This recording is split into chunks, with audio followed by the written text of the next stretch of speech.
इस साल फरवरी में भारत और चीन ने पूर्वी लद्दाख में पैंगोंग झील के उत्तरी और दक्षिणी हिस्से से अपने सैनिक हटा लिए थे। तब इसे भारत की कूटनीतिक जीत के रूप में देखा गया था।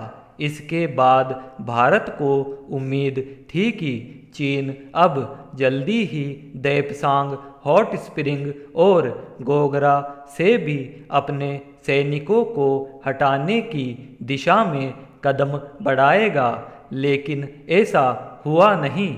आज भी चीनी सैनिक इन ठिकानों पर जमे हैं और दोनों देशों के बीच तनाव बना हुआ है।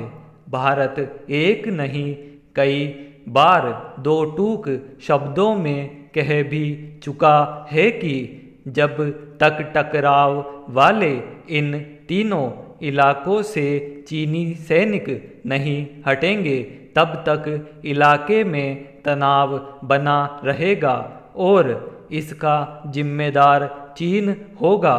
इसलिए अब यह चीन पर ही निर्भर है कि वह क्या चाहता है।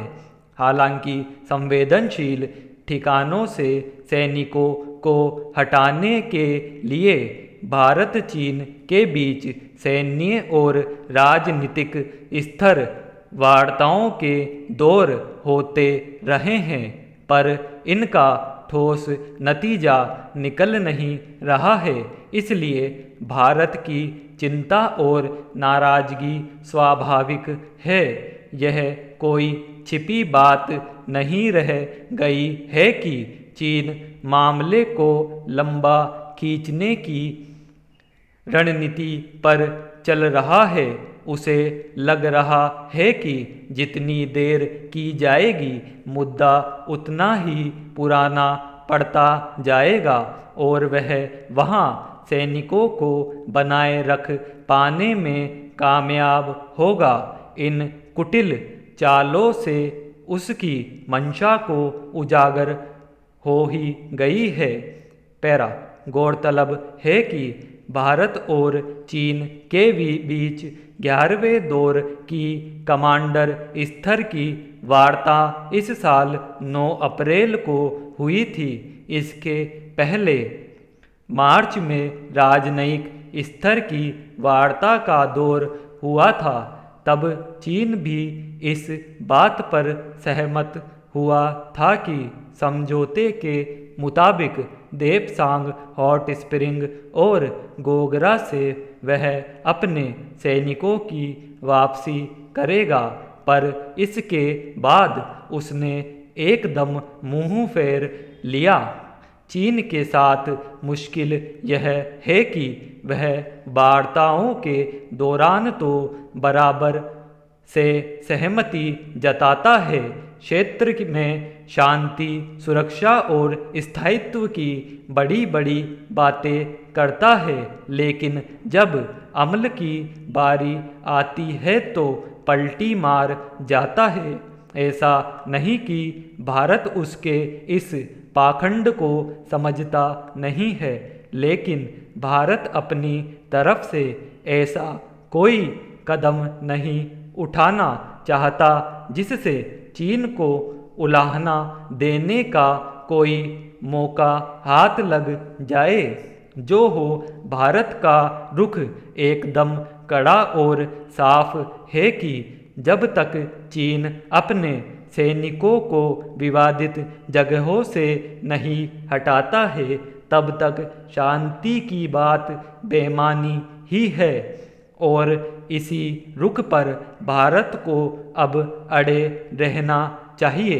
पैरा दरअसल फरवरी में पैंगोंग से चीन ने अपने सैनिकों को यूं ही नहीं हटा लिया था, उस पर अमेरिका का भारी दबाव था।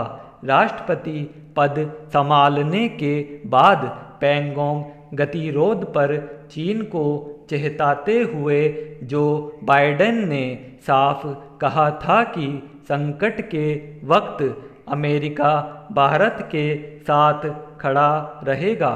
अगर चीन का इरादा शांति की दिशा में बढ़ना होता तो पैंगोंग सहित और इलाकों से पहले ही सैनिकों को हटा लेता। अमेरिका को दखल का मौका ही नहीं मिलता। अब चीन इस इलाके में सैन्य गतिविधियां तेज करते हुए दबदबा दिखाने की हरकतें कर रहा है। हाल में पूर्वी लद्दाख के दूसरी ओर वायुसेना ने बड़ा अभ्यास किया। भले यह उसने अपने इलाके में किया हो, पर इसका जो संदेश है वह सब समझ रहे हैं। तिब्बत के इलाके में चीन और पाकिस्तान की सेना का साझा अभ्यास भी चल ही रहा है। कुल मिलाकर गेंद अब चीन के पाले है। देखने की बात यह है कि आखिर वह कब तक भारत को छकाता है। पिछले कुछ महीनों से पेट्रोल और डीजल की कीमतों में जिस तरह लगातार बढ़ोतरी हुई है, वह हर बार प्रथम दृष्टया महज चंद पैसों का इजाफा लगता है, लेकिन करीब एक महीने के दौरान तेल के दाम 23 बार बढ़ाए गए और अब यह वृद्धि जमा होकर 5 से 6 रुपये तक की हो गई है। अंदाज़ा लगाया जा सकता है कि तेल के दाम में इस तरह की बढ़ोतरी की वजह से आम लोगों की रोज़मर्रा की ज़रूरत की चीज़ें किस कदर प्रभावित हुई होगी। कोरोना जैसी महामारी की वजह से लगभग सब कुछ की बंदी के चलते बड़ी तादाद में लोगों की आमदनी पर पहले ही बहुत बुरा असर पड़ा है। ऐसे में एक ओर पेट्रोल डीजल और दूसरी ओर खाने पीने के सामान के बढ़ते दाम ने साधारण और ख़ास तौर पर कम आय वर्ग के लोगों की जिंदगी दूभर कर दी है। विडंबना यह है कि देश की राजनीति में इस तरह की कमर तोड़ डालने वाली महंगाई अब पहले की तरह एक गंभीर मुद्दा नहीं रह गई लगती है। ज़्यादातर राजनीतिक पार्टियां इस मसले पर औपचारिक बयानबाजी से आगे जाकर ज़मीनी स्तर पर बिगड़ते हालात को केंद्र बना विरोध प्रदर्शन नहीं करती है। ऐसे में कांग्रेस पार्टी ने शुक्रवार को पेट्रोल और डीजल की बढ़ती कीमतों के मुद्दे पर देश भर में विरोध प्रदर्शन करके यह संदेश देने की कोशिश की है कि उसे आम लोगों की फिक्र है। लेकिन सवाल है कि तेल की बेलगाम होती कीमतों की वजह से आम लोगों की परेशानी को महसूस करने में उसे इतना लंबा वक्त क्यों लग गया। यो किसी भी पार्टी के विपक्ष में होने का मतलब यही होता है कि वह जनता के हक में सत्ता के बरकस खड़ी होकर सवाल पूछे और ज़रूरत पड़ने पर ज़मीनी स्तर पर विरोध प्रदर्शन करे। इसलिए कांग्रेस ने अगर तेल की बेलगाम कीमतों के मुद्दे पर प्रदर्शन किया है तो यह उसकी स्वाभाविक जिम्मेदारी है। विडंबना यह है कि पहले ही महामारी की मार से आर्थिक और हर स्तर पर दुख झेलते लोग लंबे समय से महंगाई से परेशान है और किसी राजनीतिक पार्टी को यह कोई गंभीर मुद्दा नहीं लगा। इस लिहाज से देखें तो कांग्रेस ने पेट्रोल और डीजल की कीमतों पर विरोध प्रदर्शन जरूर किया, लेकिन यह देर से उठाया एक औपचारिक कदम लगता है।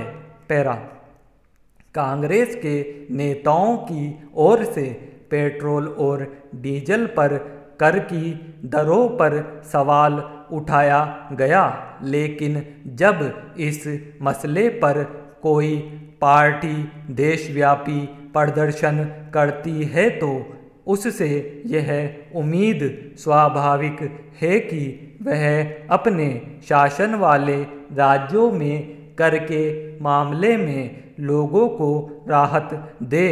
ऐसा करने से दूसरी पार्टियों के शासन वाले राज्यों में भी इस मसले पर दबाव बढ़ेगा।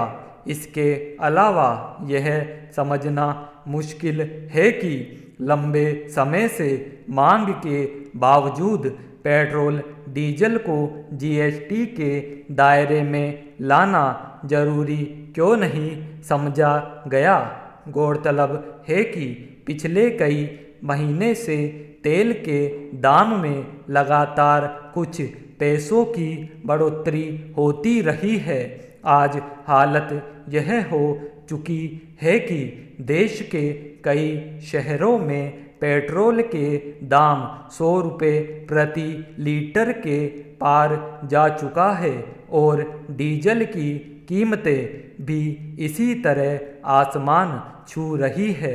यह जग जाहिर है कि डीजल के दाम में बढ़ोतरी का सीधा असर माल ढुलाई पर पड़ता है और इससे बाजार में सभी वस्तुओं की कीमतें बढ़ जाती है। रोजी रोजगार के ज़्यादातर धंधे ठप होने के समांतर ही खाने पीने सहित तमाम चीज़ों की महंगाई ने लोगों के सामने खुद को बचाने जैसी मुश्किल पैदा कर दी है। ऐसे में महंगाई से राहत और इस पर काबू पाना सभी राजनीतिक पार्टियों के लिए अहम मुद्दा होना चाहिए।